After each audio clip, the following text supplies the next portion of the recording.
आदाब नमस्कार, मैं शाहिद उमर। स्वागत है आप सभी का सियासत टीवी के साउथ इंडिया एक्सप्रेस में।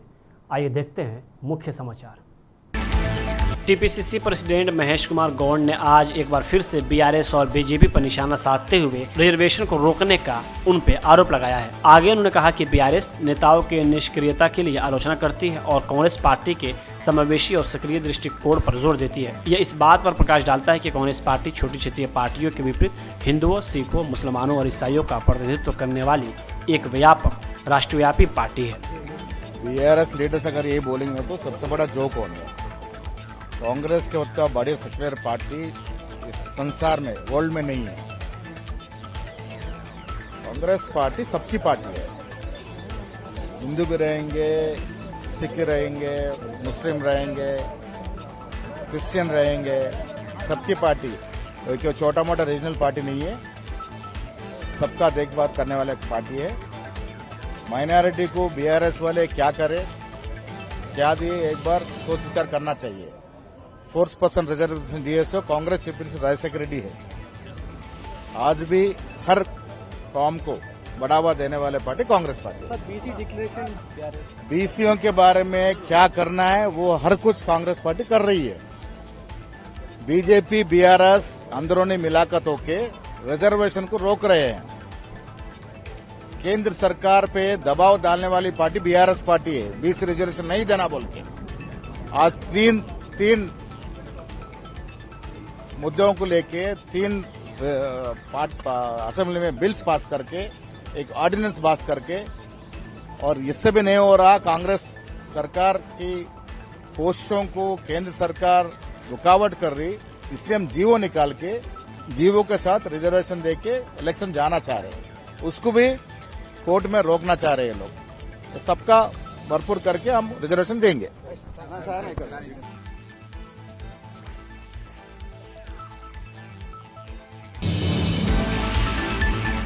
तेलंगाना विधानसभा अध्यक्ष गद्दाम प्रसाद ने 10 दल बदलू बीआरएस विधायकों की अयोग्यता की सुनवाई 4 अक्टूबर तक के लिए स्थगित कर दी है। याचिकाकर्ता चिंता प्रभाकर, पल्ला राजेश्वरी रेड्डी और अन्य का प्रतिनिधित्व करने वाले अधिवक्ताओं ने 1 अक्टूबर को बीआरएस विधायक टी प्रकाश गौड़ और काले यादैया से जिरह की। हालांकि पूछताछ पूरे दिन चली, जिसमें अन्य 2 विधायकों बंदला कृष्ण मोहन रेड्डी और गुडेम महिपाल रेड्डी से पूछताछ करने का समय नहीं मिला। विधानसभा अध्यक्ष ने सुनवाई 4 अक्टूबर तक के लिए स्थगित कर दी है। पहला चरण पूरा होने के बाद वह 4 और विधायकों से संबंधित सुनवाई की तारीखों की घोषणा करेंगे। मीडिया को सुनवाई कवर करने से रोक दिया गया है। 8 विधायकों ने स्पीकर के नोटिस का जवाब दे दिया है, जबकि दानम नागेंद्र और कदयाम श्रीहरि ने अभी तक कोई जवाब नहीं दिया है। वही आपको बता दें कि बीआरएस ने अयोग्यता याचिकाओं पर शीर्ष निर्णय लेने के लिए तेलंगाना विधानसभा के अध्यक्ष को निर्देश देने की मांग करते हुए सुप्रीम कोर्ट का दरवाजा खटखटाया था।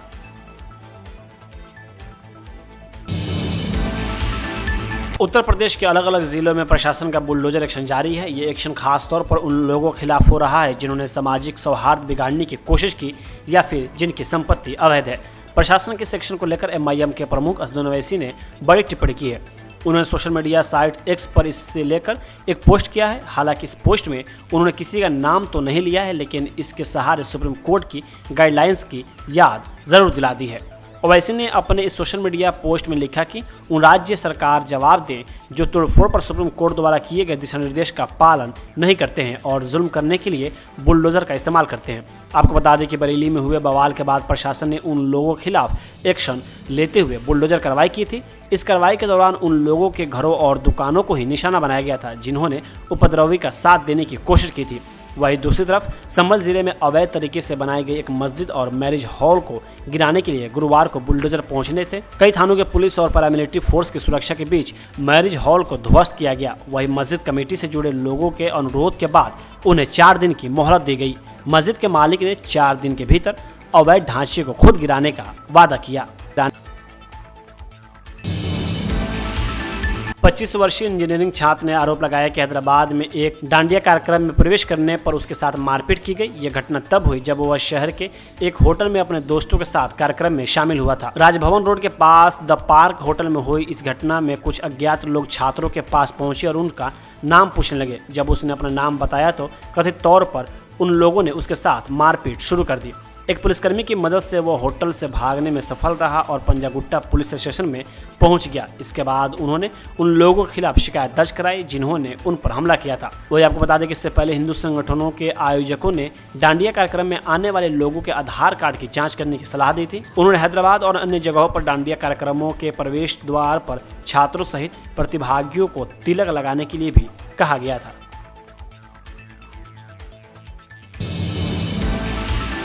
वाईएसआरसीपी के राष्ट्रीय प्रवक्ता शेख महबूब शरीफ ने पाकिस्तान के साथ हाथ न मिलाने के बीसीसीआई के फैसले और केंद्र सरकार के ऑपरेशन सिंदूर की तारीफ करते हुए कहा कि हमें हाथ मिलाने की जरूरत नहीं है, हम क्यों हाथ मिलाएं। वहीं आगे उन्होंने सरकार और बीसीसीआई की तारीफ करते हुए कहा कि हम इसका समर्थन करते हैं।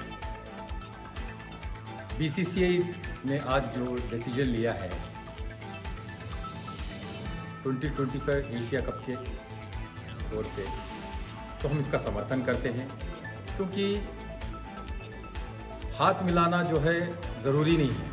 बीसीसीआई ने बता दिया है कि हम हाथ नहीं मिलाएंगे, क्योंकि एक तरफ पाकिस्तान जो है आतंकवाद फैलाता है और जो है दूसरी तरफ हाथ मिलाने की कोशिश करता है। तो हम क्यों मिलाएं हाथ उनसे?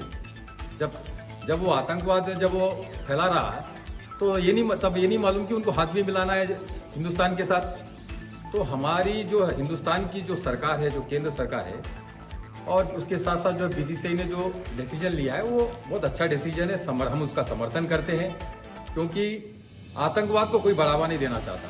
पाकिस्तान आज एक आतंकवाद देश के नाम पे जो है चल रहा है।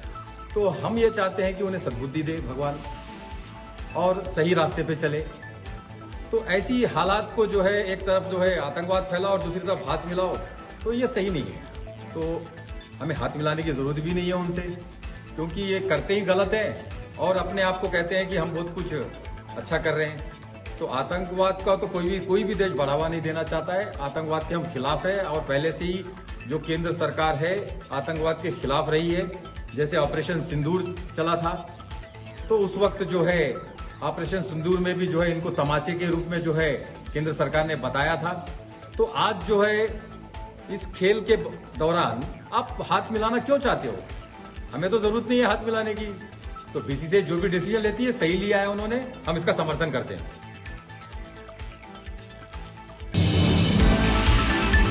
वरिष्ठ कांग्रेस नेता और कर्नाटक के गृह मंत्री जी परमेश्वर ने आज कहा कि मुख्यमंत्री सिद्धरामैया पूरे 5 साल के कार्यकाल तक पद पर बने रहेंगे। उन्होंने कहा कि राज्य में कोई राजनीतिक क्रांति नहीं होगी, जैसा कि अनुमान लगाया जा रहा है। परमेश्वर ने एक सवाल के जवाब में कहा, किसने कहा कि बदलाव होगा? यह अफवाह है। सिद्धरामैया वर्तमान में मुख्यमंत्री हैं और सीएम बने रहेंगे। हम सभी को लगता है कि वह 5 साल के लिए सीएम बने रहेंगे। सिद्धरामैया ने खुद यह कहा है। उन्होंने संवाददाताओं से कहा, सिद्धरामैया ने खुद कहा है कि वह कांग्रेस हाईकमान के फैसले का पालन करेंगे। उन्होंने कहा कि कोई क्रांति नहीं होगी, सब कुछ शांति होगा। इस साल के अंत में मुख्यमंत्री बदलने की संभावनाओं की अटकलों के बीच सिद्धरामैया ने बुधवार को एक बार फिर कहा था कि वह पूरे 5 साल का कार्यकाल पूरा करेंगे। उन्होंने कहा कि वह अपने दूसरे कार्यकाल में 2.5 साल के लिए सीएम रहें और शेष 2.5 साल के लिए इस पद पर बने रहेंगे।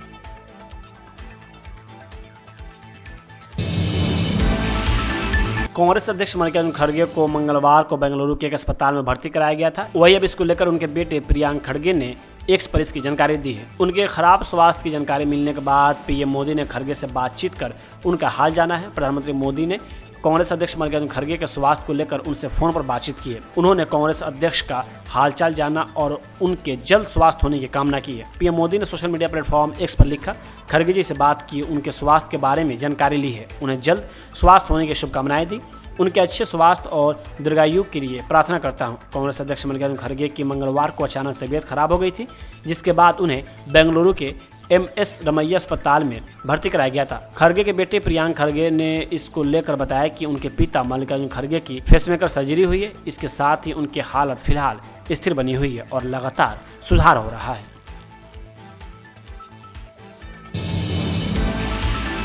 आरएसएस ने आज अपने स्थापना के 100 साल पूरे कर लिए हैं। संघ के शताब्दी समारोह को लेकर केरल के मुख्यमंत्री पिनराई विजयन ने संघ को लेकर एक विवादित बयान दिया है। उन्होंने संघ की तुलना इजरायल के यहूदियों से की है। सीएम ने कहा कि इजरायल में यहूदी और भारत में आरएसएस दोनों जुड़वा भाई हैं। सीएम पिनराई विजयन ने न सिर्फ आरएसएस को अपना निशाना बनाया, बल्कि पीएम मोदी की भी तीखी आलोचना की है। उन्होंने पीएम मोदी को डोनाल्ड ट्रंप का विनम्र सेवक बताया उन्होंने कहा कि पीएम मोदी राष्ट्रपति ट्रंप के विनम्र सेवक हैं। वहीं सीएम ने आगे कहा कि इस बात का पता ऐसे चलता है कि जब ट्रंप प्रशासन ने हथकड़ी लगाकर देशवासियों को भारत वापस भेजा था, वीजा शुल्क भी बढ़ाया था, उस समय मोदी ने ट्रंप के खिलाफ एक भी शब्द नहीं कहा।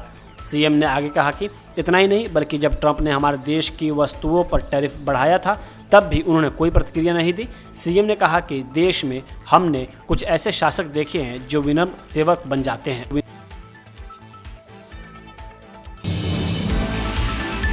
चेन्नई पुलिस ने आज पोरूर के पास अयप्पन थंगल सरकारी उच्चतर माध्यमिक विद्यालय में 39 आरएसएस कार्यकर्ताओं को हिरासत में ले लिया।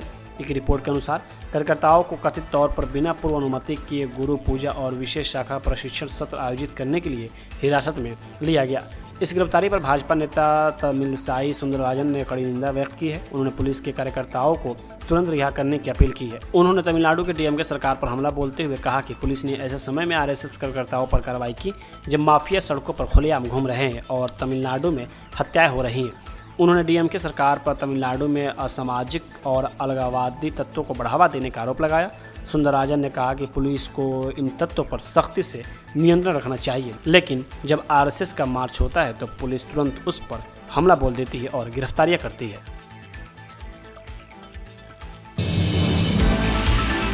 आरएसएस के आज शताब्दी वर्ष मनाने पर कांग्रेस नेता मनिकम टैगोर ने कहा कि 100 साल बाद भी आरएसएस देश में नफरत का बाजार तैयार करने में लगा हुआ है। आरएसएस ने ओबीसी, अनुसूचित जाति और अनुचित जनजाति की जगह चुरा ली है। अभी तक एससी, एसटी या ओबीसी समुदाय से कोई भी आरएसएस प्रमुख नहीं बन सका है। क्यों? उनकी मानववादी मानसिकता है और आरएसएस इस देश में केवल कुछ लोगों के लिए काम करता है। मोदी पर निशाना साधते हुए उन्होंने कहा कि मोदी सरकार का भी यही उद्देश्य है। 100 साल का बाद भी आरएसएस नफरत का बाजार बनाने में देश के लिए अभी भी लगी हुई है। आरएसएस 100 साल का बाद भी OBC, schedule caste, schedule tribe का जगह नहीं देती है। अभी तक कोई भी अध्यक्ष और संचालक, अभी तक आरएसएस का चीफ कोई भी ओबीसी, एससी और शेड्यूल ट्राइब नहीं बन पाए। क्यों? उनका मनुवाद का मानसिकता है और आरएसएस कभी भी इस देश में सिर्फ कुछ ही लोगों के लिए काम करती है और सिर्फ पूंजीपतियों के काम करने वाला मोदी सरकार, अभी मोदी सरकार का वही लक्ष्य है, सिर्फ पूंजीपतियों का सेवा करना और उनका आगे बढ़ाना। और वो धन और आरएसएस का और पूरी प्रचार का अभी 100 साल हो चुका है और इस देश का बचाने के लिए हम सारे लोगों का लड़ना पड़ेगा आरएसएस का इस नफरत का बाजार का सामने।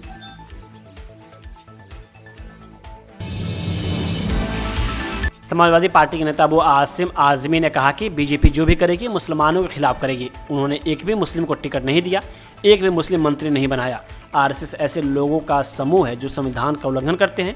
वे पूरे देश को एक रंग में रंगना चाहते हैं।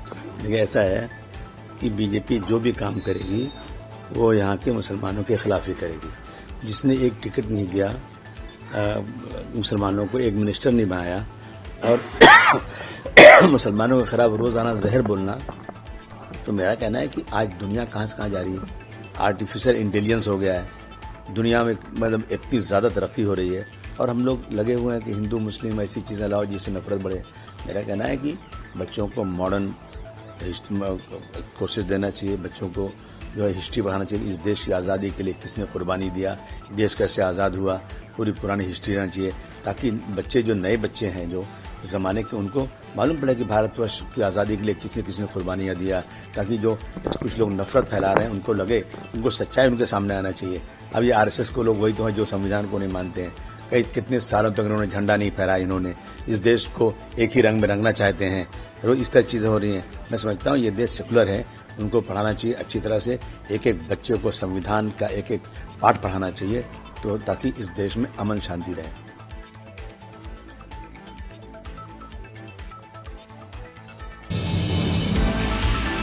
साउथ इंडिया एक्सप्रेस यही होता है समाप्त। मुझे दे अब इजाज़त। बाकी खबरों के लिए बने रहें सियासत टीवी के साथ।